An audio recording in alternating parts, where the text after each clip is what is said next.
네, 각국의 통화 정책들이 발빠르게 정리가 되어가고 있습니다. 일본 은행 같은 경우에는 처음으로 국채 수익률을 목표로 하는 정책을 내세웠습니다. 시장을 실망시키지는 않았는데 과연 그 실효성에 대해서는 의구심이 좀 들고 있는 상황입니다. 어떠한 내용인지 그리고 전망에 대해서도 함께 좀 짚어보도록 할게요. 네, 일본 시장 얘기를 제가 자주 합니다.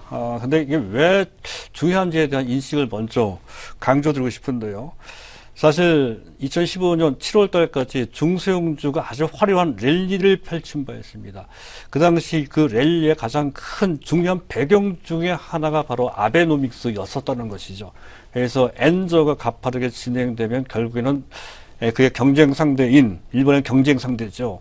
우리나라 수출업종이 현재 안 좋을 것이다. 그렇다면 중소형주로밖에 그 대안이 없다. 뭐 이런 식의 분위기가 형성되면서 수급이 몰리는 그런 현상까지 나오면 그들이 급등했던 배경으로 작용했던 것이 바로 아베노믹스, 즉 엔저였습니다.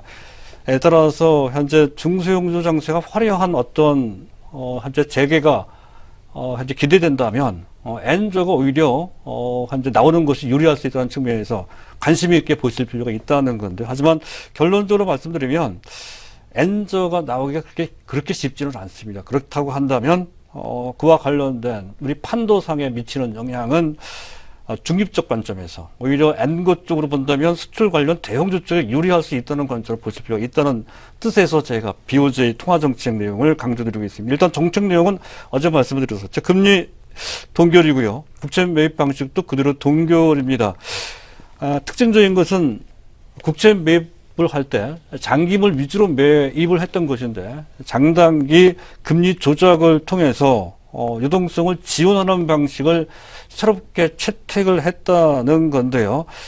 거기에 지금 물가 2%가 될 때까지 양적 완화, 자산 매입 방식의 그런 양적 완화를 지속한다는 내용도 들어가 있다는 것이고, 또 현재 토픽스 기반 ETF를 2조 7천억엔 매입한다는 내용도 들어가 있습니다. 과거와 크게 달라진 것은 바로 장단기 금리 조작을 통해서 유동성을 지원한다는 건데요. 이게 재미있다는 것이죠. 새로운 정책입니다. 보편적으로 현재 이런 채권과 관련된 현재 금리 완화책을 쓸 때는 단기 국채를 매도하고 장기 국채를 매수하는 방식으로 해서 전반적인 현재 장기 채권과 관련된 부담을 좀 줄이는 방향으로 합니다. 이렇게 되면 유동성이 확대되고 전체적으로 경기가 활성화된다는 그런 것이 일반적인 시각이고, 실제로 그렇게 해왔었죠. 특히 가장 대표적인 나라가 미국입니다. 오퍼레이션 트위스트. 2012년도인가요? 당시 1차, 2차에 걸쳐서 대규모의 오퍼레이션 트위스트가 단행됨에 따라서 미국의 경기 회복에 상당한 기여를 했다는 것이 정평인데요.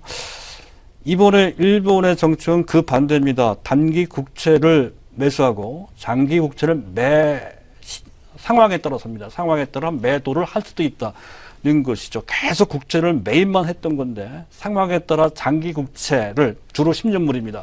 10년물을 매도를 한다는 내용이 들어가 있다는 것이죠. 바로 이것 때문에 일단 현재 일본 증시 어제는 급등을 했지만 간밤에 미국 증시에서는 가만히 생각해 보니까 이게 과연 효과적인 정책인지 의심이 든다는 것입니다. 실효성이 문제가 있다는 것이고, 자칫 잘못되면 장기 국채를 다시 매각을 하게 되는 경우에는 유동성을 흡수하는 이른바 긴축의 시그널이 될 수도 있다는 것이고, 지금 현재 양적 완화의 방향과 충돌될 수도 있다 하는 점.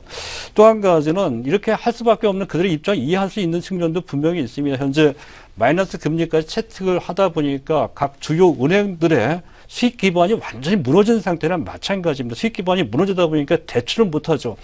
대출이 되지를 않으니까 경기가 침체되는 그런 모양새, 또 마이너스 금리가 되다 보니까 장기 펀드를 운영할 수가 없습니다. 장기 연금 수입자 같은 경우에는 그에 따른 막대한 피해를 보게 돼 있는 상황이죠. 그 부작용을 피하기 위해서 일종의 고육책으로 현재 일반적인 방법이 아닌 그 역의 방법을 동원했다는 고육지책이라는 건데요.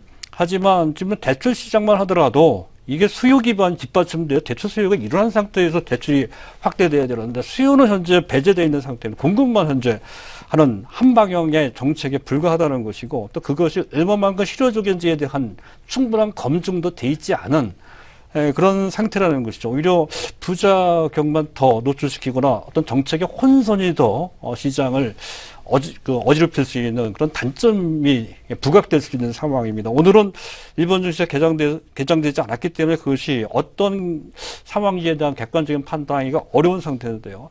이와 관련된 기대는 좀 접어놓고 보실 필요가 있다는 것으로 정리할 수가 있겠습니다.